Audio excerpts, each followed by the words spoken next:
ने अगर आशीर्वाद दिया और अवसर दिया नगर पालिका में सेवा करने का, तो सबसे पहले यही कार्य करूंगा कि जो लोग जल निकासी से परेशान है उसको निजात दिलाएंगे। बसपा ने जब सत्ता में बसपा थी तो जो कार्य बसपा ने किया वो मील का पत्थर साबित हुआ। लखनऊ का विकास, ग्रेटर नोएडा का विकास और तमाम काशीराम योजनाएं किया। Risky reporters TV. नमस्कार, आंसुनाथ रिस्की रिपोर्टर वाला। और रिस्की रिपोर्टर वाला आज आप लोगों से मुलाकात करवाएगा बहुजन समाज पार्टी के नगर पालिका बस्ती के प्रत्याशी से। तो सर, मैं आपका पहले अपने चैनल में बहुत बहुत स्वागत करता हूं। बहुत बहुत धन्यवाद आपका। देखिए, आप नगर पालिका बस्ती के चुनाव मैदान में हैं और चुनाव मैदान में आने के बाद में आपके कंधे पर और कपार पे भार बहुत बढ़ जाता है। तो वो भार जो जनता आपसे अपना पीड़ा बताई हो, पहले मैं चाहूँगा अपने परिचय के साथ में हमारे दर्शकों को बताइए। मैं संत प्रकाश त्रिपाठी, हमारी पुत्र वधू प्रीति त्रिपाठी बहुजन समाज पार्टी हाथी निशान से नगर पालिका अध्यक्ष का चुनाव लड़ रही है। राजनीतिक उसकी कोई पहचान नहीं है। वो एमए की हुई है, बीएड है, टेट है, सीटेड है और एक कुलीन परिवार की लड़की। महिला सीट होने की वजह से हम पुत्र वधू को मैदान में उतारे। मैं उसको लेकर के या स्वतः वो पढ़ी लिखी अपनी टीम के साथ क्षेत्र में जा रही है। शाम को हमको रिपोर्ट करती है कि पापा इन बिंदुओं पे जनता मुझसे सवाल पूछ रही है, मैं क्या करूं। जो जनता के बिंदु हैं, सवाल हैं, वो मेरे संज्ञान में हैं। चूँकि मैं 15 वर्ष नगर पालिका का सभासद रह चुका हूँ निर्दल। 5 वर्ष कैबिनेट मंत्री का मैं पीआरओ था। 5 साल में प्रमुखी चलाया हूँ, साहूघाट ब्लॉक का ब्लॉक प्रमुख था। तो जनता के समस्याओं से मैं पूर्णतः अवगत हूँ। चूँकि वर्षों से 30-35 वर्षों से मैं इसी शहर में रह रहा हूँ, तो इस शहर में मैं अपने मकान को मैं 2-3 बार ऊंचा करा चुका। जल निकासी की समस्या झेलते हुए बरसात छोड़ दीजिए, बरसात के पहले ही नाली का पानी मकानों में 75% शहर के पुराने मकानों में नाली का पानी घरों में बैग जा रहा।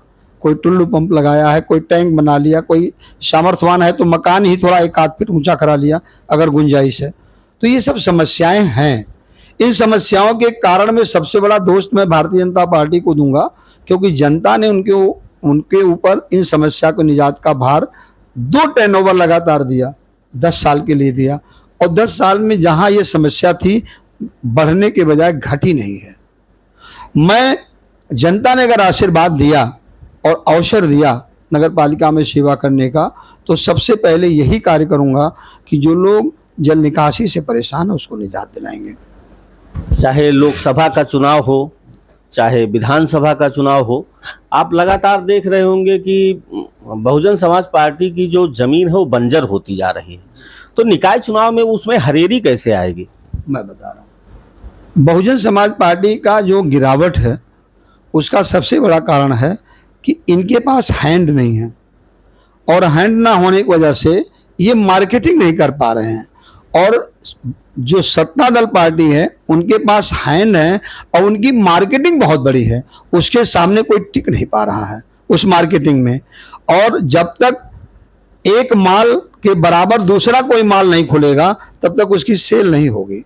तो मार्केटिंग में पीछे हैं, इसलिए जनाधार में भी पीछे हैं ये। तो क्या किसी का हाथ उस पार्टी ने पकड़ लिया है कि आप मार्केटिंग नहीं करिए? आप भी मार्केटिंग करिए। क्यों नहीं कर रहे हैं मार्केटिंग? नहीं, हाथ तो नहीं पकड़ा, मार्केटिंग किया। बसपा ने जब सत्ता में बसपा थी तो जो कार्य बसपा ने किया वो मील का पत्थर साबित हुआ।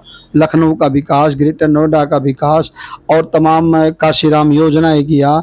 और आप समझ लीजिए कि जो नौजवानों को रोजगार दिया, सफाई कर्मी के नाम पे अपने कार्यकाल में नियुक्ति किया, ये सब मील का पत्थर किया, इसमें 2 राय नहीं है। और उन्होंने ये तो कह रहे हैं ना कि हम 0 टॉलरेंस करेंगे और क्या नाम है सुरक्षा और उस पर दिमाग लगाएंगे। जब आपके लाइन ऑर्डर की डिस्कस होगी, बात होगी, तो मायावती को रैंकिंग में नंबर 1 मिलेगा। कुमारी बहन मायावती जी ने जो किया उस कार्यकाल में, ये अपराधियों को जो आज इनका काउंटर वगैरह हुआ है, इनके ऊपर शारीरिक दंड उन्होंने पहले दिया था जब जाना कि अपराधी हैं।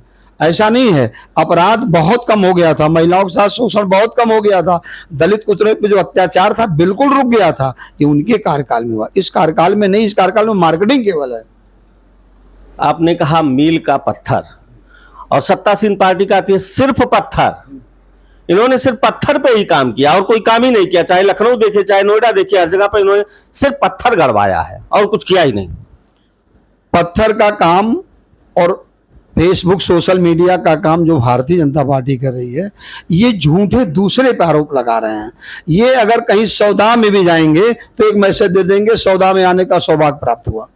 ये पत्थर जो काम हो गया है उस काम पे इन्होंने पत्थर लगा दिया कि मेरे, जबकि कार्यक्रम दूसरे का है, कार्य दूसरे का, पत्थर ये लगा देते हैं।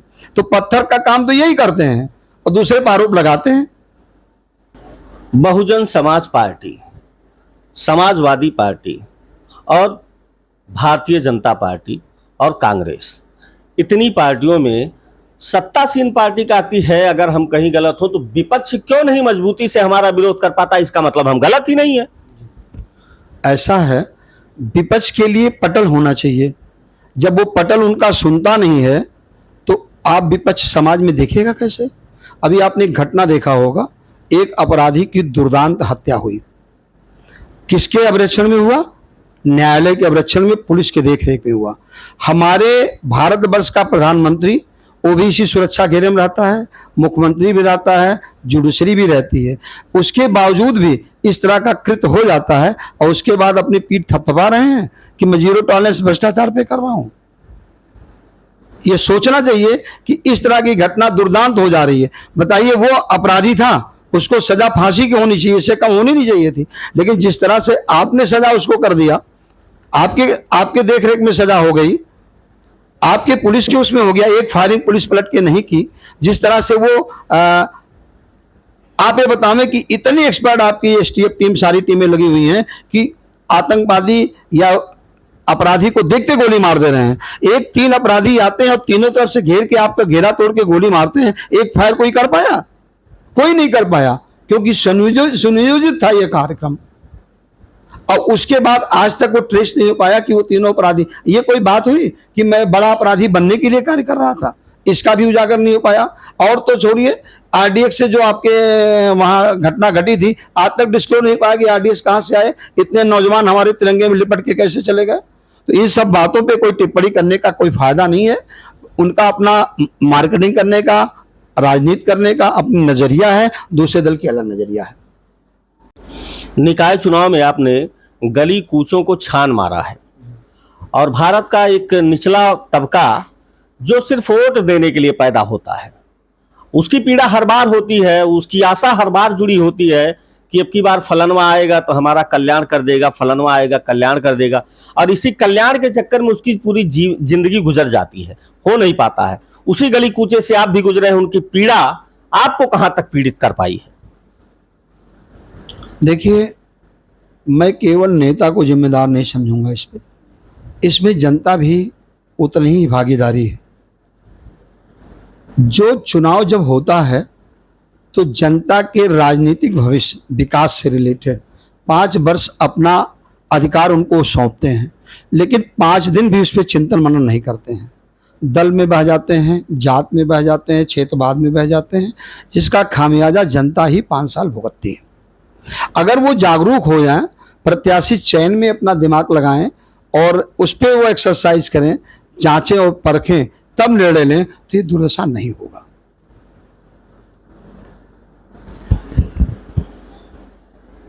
आप बस्ती नगर पालिका के लिए, अब तो सारा विकास भी आपके सामने है और सारे दर्द भी आपके सामने है। आप अगर नगर पालिका के अध्यक्ष होते हैं तो आपका प्रमुखता से कार्य क्या होगा? मैं तो पहले बता दिया, सबसे प्रमुख काम मेरा ड्रेनेज व्यवस्था ठीक करना होगा। और दूसरी बात, नगर पालिका क्षेत्र में जो बीडीए द्वारा उत्पीड़न हो रहा है, जिससे किसी तरीके से आदमी 2 कमरा बनाने का प्रयास कर रहा है, उसको बनाने नहीं दिया जा रहा और बना वही पा रहा है जो आदमी उसका चढ़ावा चढ़ा दे रहा है। लेकिन वो भी अदर में है, कल कोई बात होगी तो बुलडोजर लग जाएगा। उसका कोई अपराध नहीं, वो तो प्रयास किया नक्शा बनाने, नक्शा बन नहीं रहा। अगर वो अपराधी हो गया, कोई बात उनके नज़रों में टेढ़ा हो गया, कल को बुलडोजर उन्हीं पे चलेगा। तो तमाम कुरीतियां हैं और प्रयास करेंगे, अगर ये पद मिला, जितनी क्षमता होगी उतनी क्षमता से जनता की सेवा करेंगे निष्पक्ष भाव से, और उनको सहायता प्रदान करने का कष्ट करेंगे, राजनीतिक, सामाजिक, विकास संबंधी सारे क्षेत्रों में। चलते चलते एक प्रश्न और दागना चाहेंगे कि हमारे दर्शकों से और अपने क्षेत्र के लोगों से आप क्या मांगना चाहेंगे और हमारे दर्शकों को क्या शुभकामना देना चाहेंगे? मैं दर्शकों से ये निवेदन करना चाहता हूँ कि आप अपना आशीर्वाद दें, सहयोग दें। मुझे अगर इस लायक समझ रहे हैं कि मैं नगर पालिका क्षेत्र चेयरमैन के लिए उपयुक्त प्रत्याशी हूँ, तो अपना वोट का योगदान दे करके विजयी बनावें। और मैं आश्वस्त करना चाहता हूँ, मैं 15 साल सभासद रहा हूँ, इसका अनुभव मुझे पीड़ा है क्षेत्र की जनता का, कि मैं नगर पालिका से उन समस्याओं से निजात दिलाने का पूरा प्रयास करूँगा।